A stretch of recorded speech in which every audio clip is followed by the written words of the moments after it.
have no fear.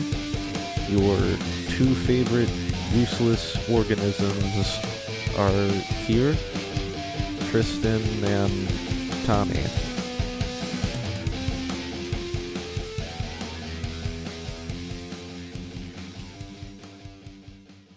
Welcome to Two Useless Organisms, a silly topical show where two useless organisms discuss today's hot topics, drink each other's philosophy juice, and read the internet's most unbelievable Yelp reviews.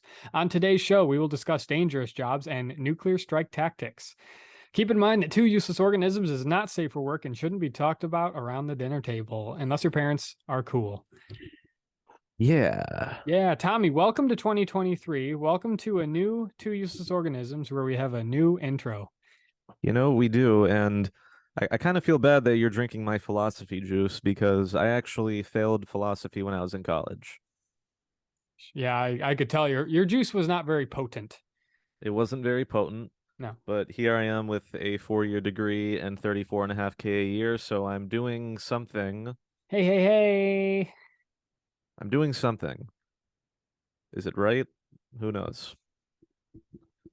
No, it is not right. But like I said, welcome to 2023. Didn't think I'd get here. Yeah. Well, I'm glad you are. Off to a real weird start. I went to work on January 1st, 7 a.m., bright and early. And right by the building that I do most of my work in, I found a severed rabbit's head.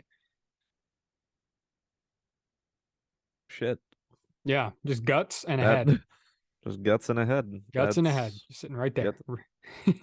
I wouldn't expect that where you work, but there we. It was strange because this was in a place where the patrons of this location were celebrating New Year's. So, yeah.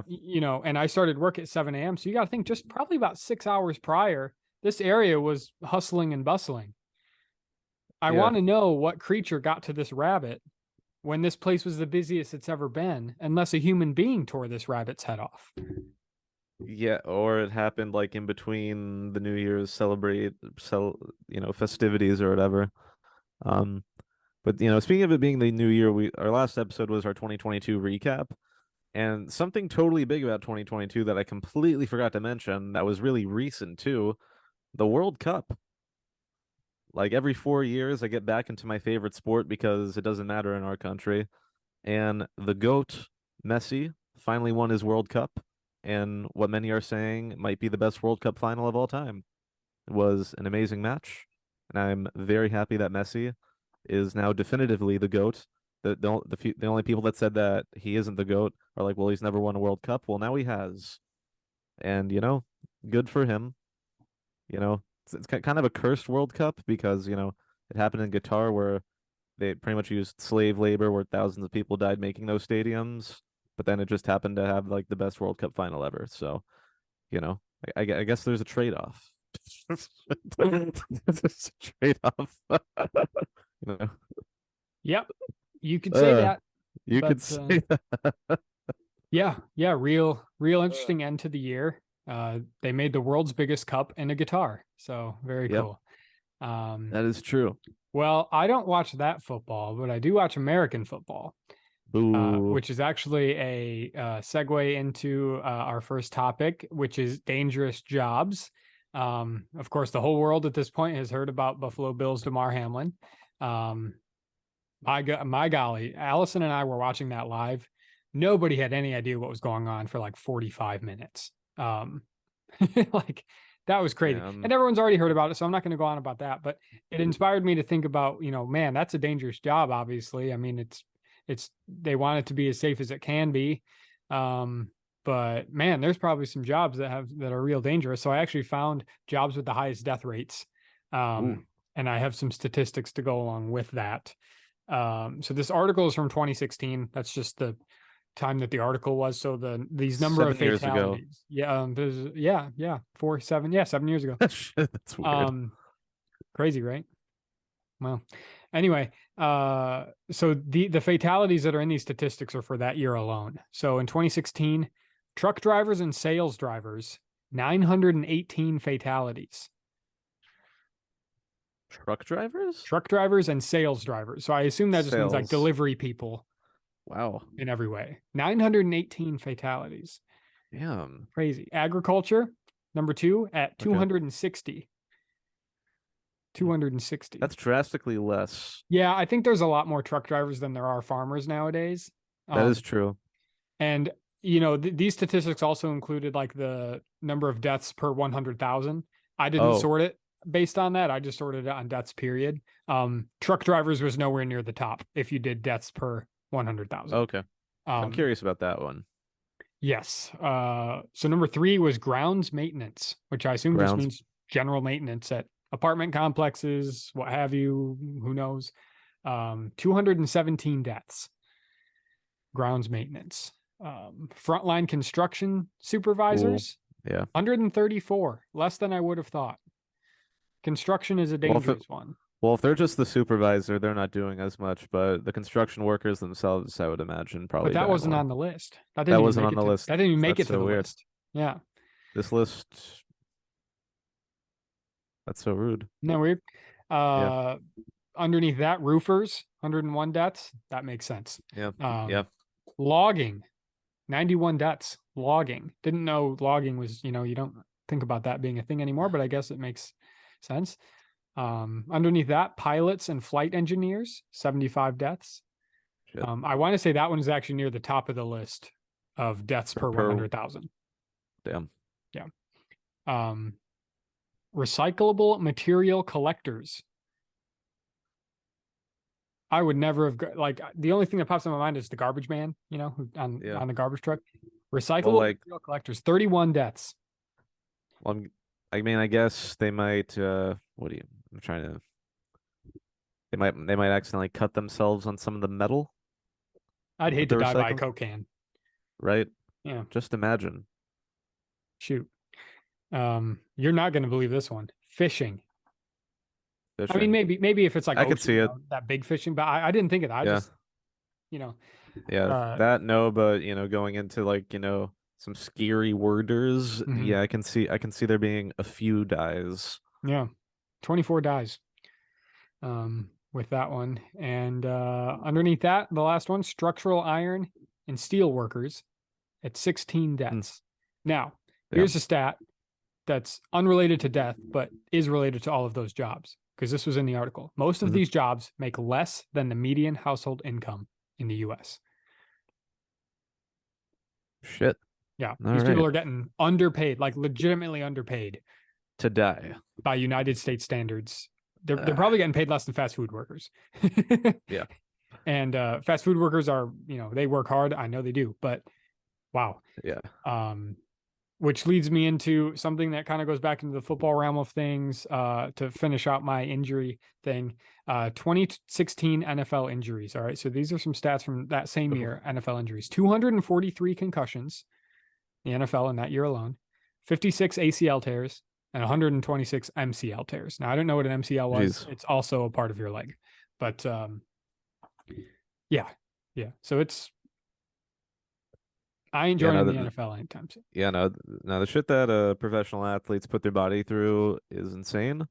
Kind of like in the same realm we're talking about football injuries. I'm also thinking, you know, I'm pretty sure I mentioned on the show before. I'm a feminist. Oh my god, I cannot fucking talk. You're a feminist. Yeah. Yes, I mean I am that, but I'm also a fan of professional wrestling, and like a lot of people go, "Oh, it's fake," but like I mean they're actually hurting themselves and literally risking their lives every single week.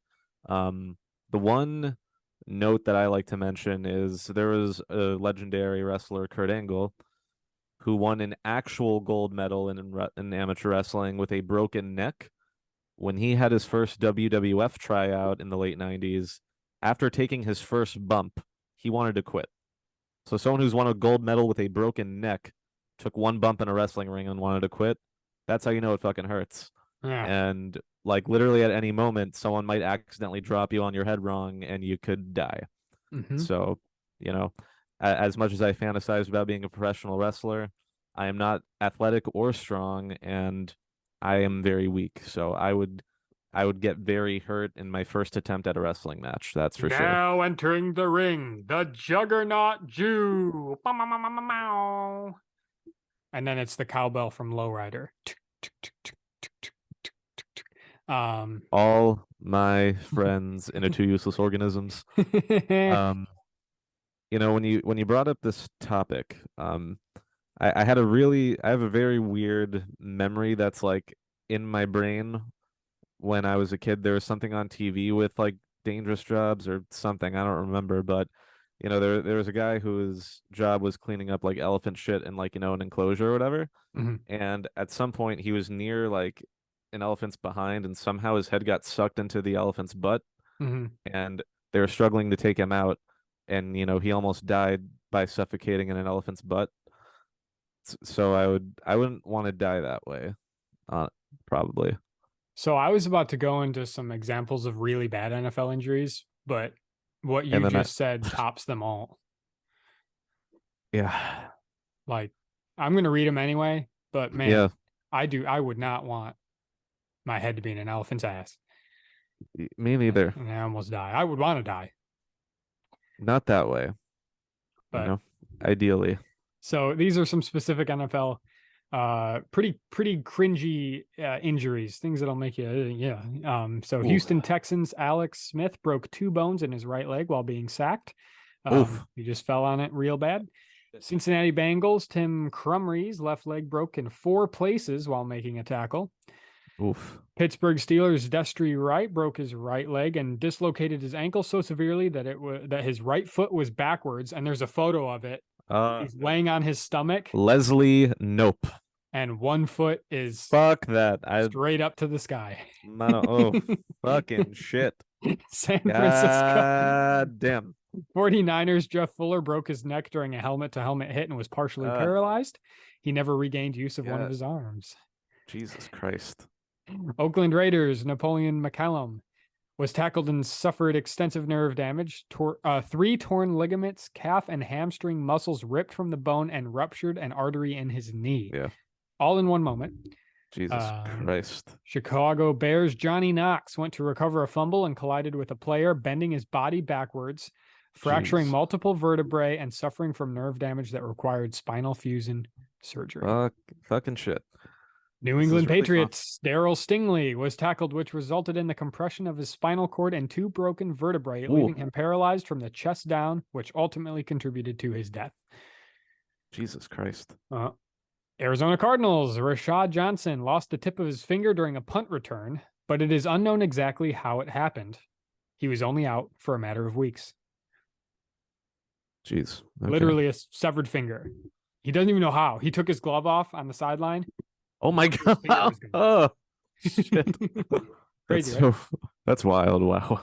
This is the most cringy one yet, Tommy. Get ready. Oh, no. Fuck. Washington Redskins Joe Theismann was taken down by multiple defenders, one of which landed on his right leg, causing a compound fracture, which left the bone protruding from his leg. Shit. Okay. Bone was sticking out, Tommy. I think I'm going to lighten the mood by talking about wrestling injuries that aren't as disturbing. Well, the first one that I'm going to mention is a little bit. So, wrestler named Shibata in New Japan Pro Wrestling back in 2017, he just straight up headbutted his opponent like so hard, like it just echoed in the arena. Like headbutting someone made the loudest thud ever, and blood started dripping down his head, and somehow he was able to finish the match. But after the match, he was like almost blind and he almost paralyzed, and he was almost paralyzed.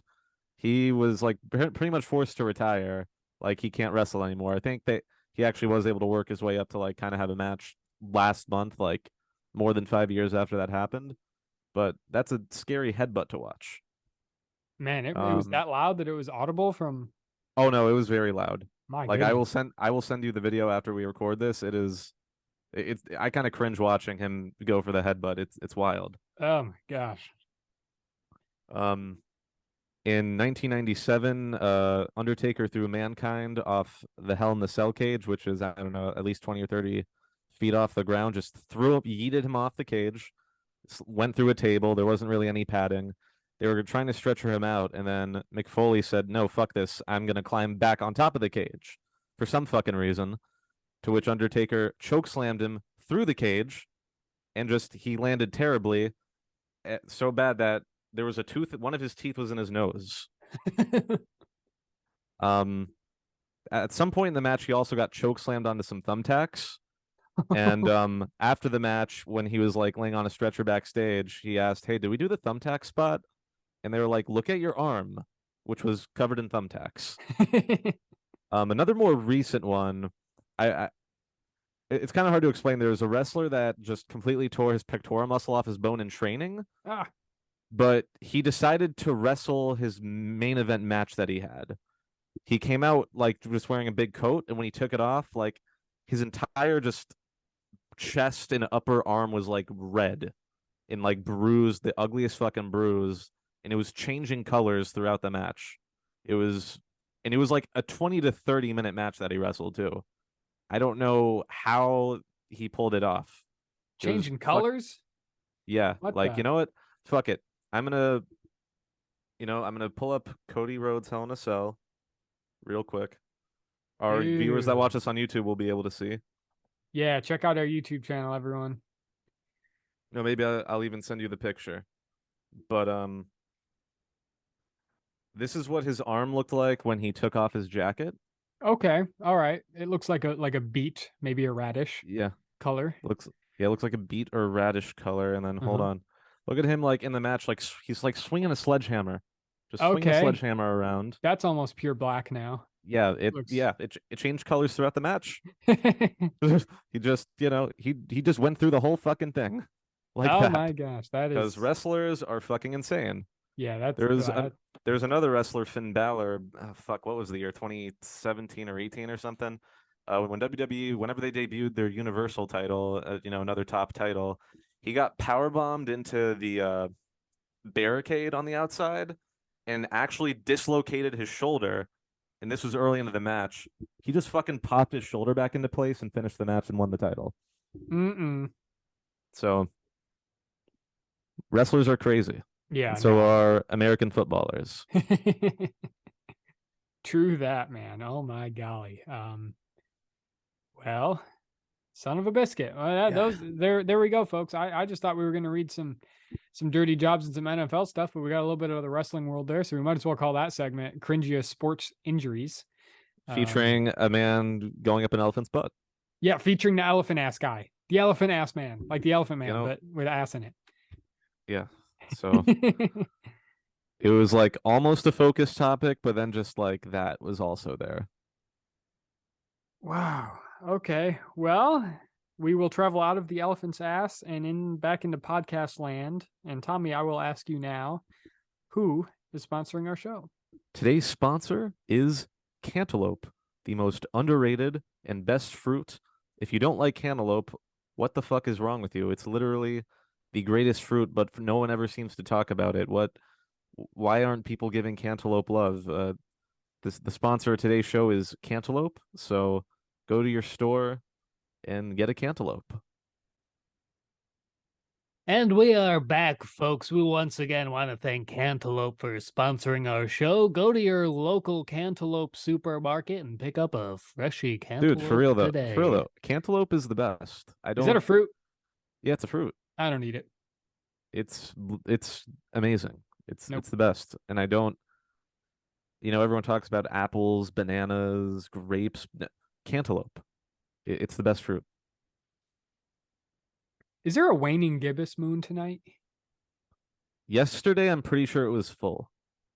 It was definitely full yesterday. Yeah, because I was leaving work, at fucking what time was it? 5:30 or something. And the Florida sky had a nice baby pink and blue periwinkle gradient. And the moon was bright, big, and white. It was the prettiest looking sky I've ever seen in my life. Or I've probably seen some prettier skies, but it was really, really pretty. Wow, you should write a book or something. The way you described that beautiful sky. No, like I think I was with my girlfriend in the parking lot, and like I just was like, oh my God, the moon. And then like someone like 50 feet away from me, I also went, oh my God, the moon, because they probably heard me reacting to the moon. It was beautiful. It is in fact a waning gibbous. Okay, so Waning Gibbous. For some reason, I heard waning, and I just immediately thought the moon was much smaller than it was. I forgot gibbous is still pretty big. But Yeah. anyway, it's I almost get full. super pissed off when there's a waning gibbous moon. Yeah. It brings out like an energy in me, Out people always Yeah. say, "Oh, it's a full moon tonight. The crazies are going to be out." I am fucking angry when there is a waning gibbous. That does my day at work yesterday was incredibly fucking chaotic, so that does make sense. Mm-hmm. I'll have to. Yeah, I don't want to get into that on this show. I would rather crawl up an elephant's ass than walk under the moonlight, glistening off of a waning gibbous. Wow, that's pretty aggressive. Are you sure about that? Yes. You'd like to almost die in an elephant rectum than be under what's just, a regular sky, but the moon is in a very specific shape heading in towards a specific direction. Something about it, man. I don't know if it's like the tides or something. What if it's a waxing gibbous? Oh, that's perfectly pleasant. I'll go out and sit on a bench for 2 hours and just read a book under a waxing gibbous. That's all right. Well, you're a fucking idiot. So we're gonna go on to my topic, which is you receive a text message that is a nuclear strike is imminent in 10 minutes. What's your game plan? A nuclear strike is going, like you're basically getting a text saying you're going to die in 10 minutes and everything around you is going to be blown to waste. Most people, you're probably going to look outside. People are probably going to be running around screaming and crying. Maybe some idiots are going to try to get in their cars to go somewhere. So traffic is probably going to be really bad. You want to die in traffic your last 10 minutes, maybe. I don't know. Tristan, what are your thoughts about receiving this text? Let me throw a little snacky snack to my dog here. He's being a bitch. Okay. Olaf, can you stop being a fucking bitch? Dude, I just yeeted that little toy like perfectly across the floor to him. Anyway, okay, so we live in the greater Orlando area. Yep. And there are over 2.6 million people in the greater Orlando area. I've seen how these people act when a hurricane's about to hit. So I have no chance of survival if a nuclear strike were to hit in this area. Yeah. There'd be 2.6 million absolute nutcases running around buying toilet paper and bottled water. So probably, yeah. I would simply go outside to die as quickly as possible. Hopefully Allison's home, go out with my dog.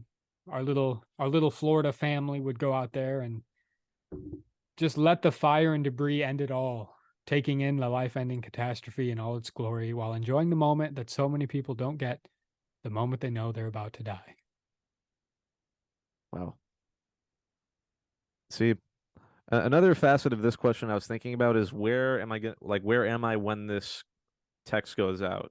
Like, what if I'm like at work? I'm not gonna have time to leave work and come home to enjoy the last few minutes. So like, am I just gonna go hide in my fucking office and like call my family or something stupid like that? Hopefully, it's around the time that both me and my girlfriend are working, so that we can spend those last few minutes together. Maybe we just fuck in front of all the customers or whatever. That would be really funny. It's like we're gonna die, so you know what? Fuck you guys. I think that'd be really funny. I don't know. It's one of those things because you mentioned call your family. I was thinking like I bet the phone lines would be so crazy in that instance. Wouldn't it be sad if like? Do you have a large family, Tommy? I don't. Yes and no, not really. Not really. It's like my immediate family lives in North Carolina. I have some aunts in Florida, some family in New York. It's like I feel like everyone's very scattered. I don't have like a very large concentration of family anywhere. So my point here is that like, wouldn't it be sad if you just wanted to call your family, but they were all on the phone with other members of your family, and then you just died on hold? Yeah. Yeah. So something that I'd probably do, I do have like a family group chat on Snapchat. So let's say this nuclear strike is only hitting us in Florida. I'd probably just like send them a quick text or a quick video like, hey guys, I'm going to die in 10 minutes. I love you all. Try to do a quick, sweet little thing. And then, maybe grab a fresh glass of water or whiskey and some cantaloupe, something. I don't know. No, wait, I have rum. I'll do the rum. The rum is how I go. Probably give Lua, my cat, some pets. Be like, hey, we're about to die right meow. And here we go. Man, what a bummer. Is there any? Yeah. Hmm. Things to think about. The end of life. It's an interesting thing. I've thought about it often. I've thought about.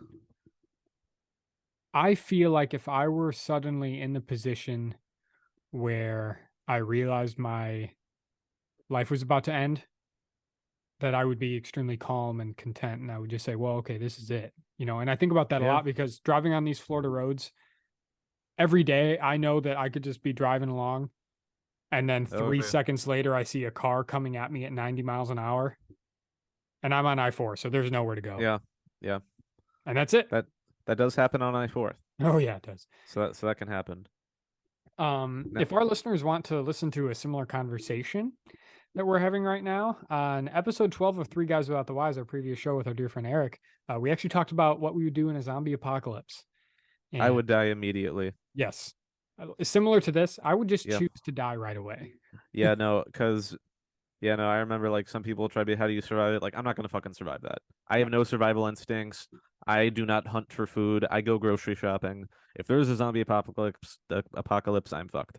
Yep. So now here's another tidbit. The world's gonna end. Okay. What song are you going out on? If I had to pick a song, which I wouldn't do if the world were actually ending, I would probably pick I don't know. It's The End of the World as We Know It by REM. I think it's REM. It's too obvious an answer. Yeah. A bit on the nose. Yeah.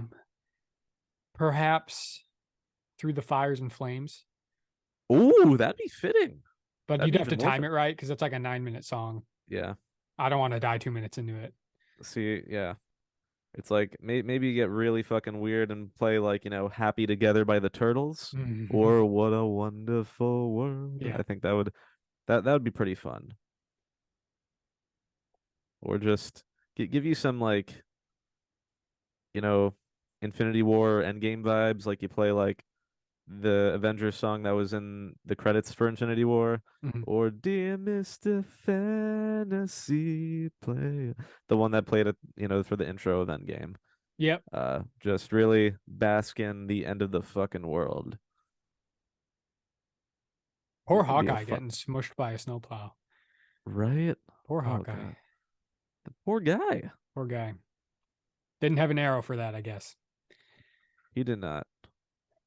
He went. I mean, that was he didn't die. So I almost said he went out a hero, but he was helping someone else get out of the snow with a snowplow, and then he got kind of heroic thing to do. He underrated. I like me some Hawkeye. Oh my God. We were talking about gruesome injuries. Didn't he just get his fucking oh, you're right. You were just talking about that. That's actually what I just said about 35 seconds ago. So that's why for some reason I thought you were talking about one of the movies. I don't know why I was thinking of like the beginning of Avengers 2, like when they were in the fucking snow and you were actually like, wait a minute. Didn't Jeremy Renner just get Wait. Oh my God. Y'all, I've been up since 4 a.m. and we're recording this at 6:30. It's 14 and a half hours later. Yeah, which I mean, I feel like, that's in other circumstances that's not that, but like waking up that early and then working and then I'm my God, fucking shit. Well, son of a biscuit, we got one more of these episodes to record, our theme park podcast after this. Please remain seated. Check it out for all your theme park news, reviews, stories, and segments content. So we'll try to hop out of this 2UO as quickly as possible so we can get recording on that. But we got one more giblet to give you, and that is our Yelp review. Yelp review. Yelp review. Yeah! Yelp review. So this little biscuit here is for the Book Stop in Pleasant Grove, California. Pleasant Grove sounds like a place I'd like to, if there were an apocalypse, I'd like to be in. Yeah, Pleasant Grove, California. Me too. All right, so here we go. Went looking for a nice mom and pop bookstore in the Pleasant Grove area and saw this place while driving down the highway. It was a Tuesday morning, so I wasn't surprised to see so few cars in the parking lot. But what was surprising was the beat up Ford Pinto with at least 40 Scott Totino for mayor stickers slapped around the car, including 2 on the license plate. Fearing what type of clientele I might see in the bookstore, I hesitantly made my way through the front door. It was far less sketchy than I was anticipating. It very much resembled a Barnes & Noble. Nice, soft, relaxing colors, the smell of coffee in the air, and very little noise. I thought I might have heard an earth-shattering fart come from the corner of the store, but with how nice everything seemed, I figured it must have been something else. Near the entrance was a nice welcome sign, explaining the store's heritage and its importance to the area due to its expansive selection of books and popular coffee house. Speaking of hearing a loud fart in a bookstore, apparently there's an actual phenomenon where people walk into a bookstore and immediately have to poop. Is that like for real? It is an actual phenomenon. Now, I have not experienced this myself, but there was either a YouTube video or a TikTok that I watched about it. And there's an actual name for the phenomenon. Huh. So you're welcome for that knowledge. Farts and Noble. I'm going to look up the name of it while you continue reading the review. Yes. Pleasant Grove isn't in a very populated area of California, so the small surrounding towns rely on the bookstop not only as a bookstore, but as a hangout spot as well. I began browsing the books and started by the biography section, which is right next to the coffee shop. You got it, Tommy? The Mariko Aoki phenomenon. Mariko Aoki? Yeah, I think that's a person who I guess had that feeling, and then I mean a lot of people have the feeling, but for whatever reason they named it after her. So, Man. thank you Mariko for your contributions. If I knew I could get a condition named after me just for walking in somewhere and having to shit, I'd be famous already. Right? The My Mariko goodness. Aoki, and it means the sudden urge to feel that people feel to empty their bowels when in a bookstore. Wow. I feel bad for the bookstore employees now. Their restrooms are probably all messed up. The unbearable poopness of bookstores is the name. Goodness. Wow. Okay. Well, either way, our reviewer started in the biography section, which is right next to the coffee shop. I overheard someone telling their partner that there is a customer who recently began coming in with his trash-ass girlfriend and speaking inappropriately to her while she pees in a plastic bottle and he drinks it. And then they switch roles and drink the recycled piss until they are visibly sick, but never getting in trouble because he's the son of the mayor who secretly funds the bookstore's expenses if they keep his son's actions quiet. A little bit of Pleasant Grove drama. Uh-oh. Secrets out. The couple gossiping about this strange scenario kept turning and looking into the far corner of the store as if observing the odd behavior firsthand. The couple then exchanged concerned glances with each other and got up and left. I decided to get a coffee and sit down, so I picked the spot they were in to try and see whatever was going on. Upon sitting, I saw exactly what the people had been describing. Some greasy-looking slob in his mid to late 20s, muttering obscene exclamations to his girlfriend, who was in fact urinating into an empty Gold Peak tea bottle.